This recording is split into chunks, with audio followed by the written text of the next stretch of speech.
Welcome back to the Turing Test Podcast. This is episode 29. I'm Jamie, and as always, I'm joined by the debateful Rachel. Thanks, insultful Jamie. Just keeping it real, Rach.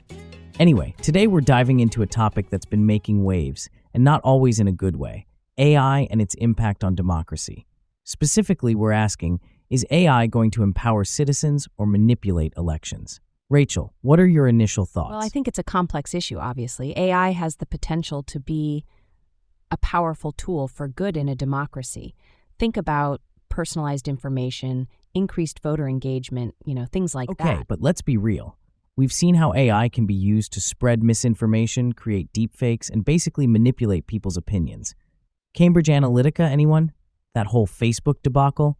That wasn't exactly a shining moment for democracy. Right? But that wasn't AI's fault. That was people misusing the technology. It's like saying a hammer is bad because someone used it to commit a crime. The tool itself isn't inherently good or bad. Come on, Rachel. You're being naive. AI is different. It's not a hammer. It can learn, adapt, and be used in ways we can't even imagine. And that's what's scary. We're basically giving this incredibly powerful technology to people who might not have the best intentions. Okay, so what's your solution then? Ban AI? Stop all development? That's not realistic. We need to focus on regulation, on ethical guidelines, on making sure AI is used responsibly. Regulation? That's like putting a Band-Aid on a bullet wound. By the time regulations catch up, the damage will already be done. Look at what's happening with social media. They're still trying to figure out how to deal with misinformation, and AI is going to make that problem 1,000 times worse. So you're saying we should just give up? Throw our hands up and say, oh, well, AI is going to destroy democracy. There's nothing we can do. That's not helpful, Jamie. I'm not saying we should give up. I'm saying we need to be realistic about the dangers. We need to be proactive, not reactive. We need to have serious conversations about the ethical implications of AI before it's too late. We are having those conversations. There are researchers, ethicists, policymakers all working on this issue. It's not like everyone's just ignoring the problem. Yeah, but are they moving fast enough? Are they really addressing the core issues? I'm not so sure. Look at the whole thing with AI-generated art. Artists are freaking out because their work is being used to train these models without their consent. What's to stop that from happening with political content? Imagine AI-generated propaganda flooding the internet during an election. It'd be a nightmare. Okay, that's a valid concern. But again, it comes back to regulation and ethical guidelines. We need to establish clear rules about how AI can be used, especially when it comes to sensitive areas like politics. Easy to say, hard to do. Who's going to enforce these rules? Who's going to decide what's ethical and what's not? These are big questions, Rachel, and I don't think we have the answers yet. Well, we better figure them out soon, because AI isn't going anywhere. It's here to stay, and it's only going to become more powerful.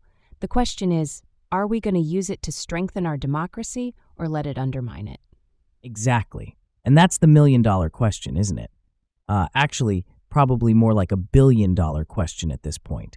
This whole AI thing is a big deal, folks. By the way, so before we continue, just a quick shout-out to Augmented AI, the producer of the Turing Test Podcast.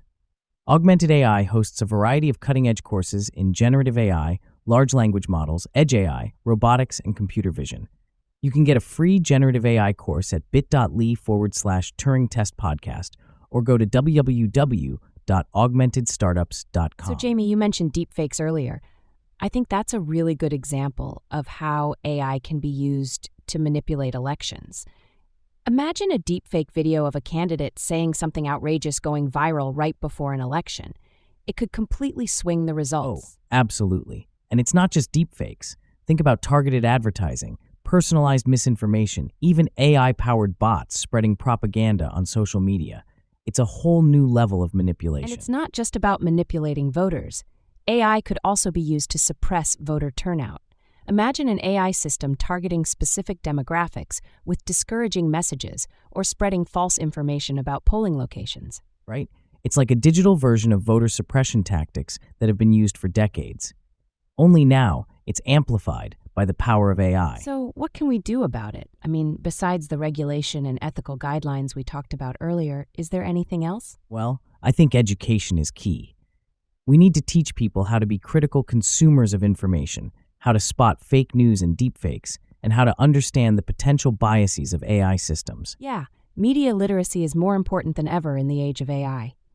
We need to be able to discern fact from fiction, and that's a skill that needs to be taught from a young age. And I think we also need to be more transparent about how AI is being used in politics.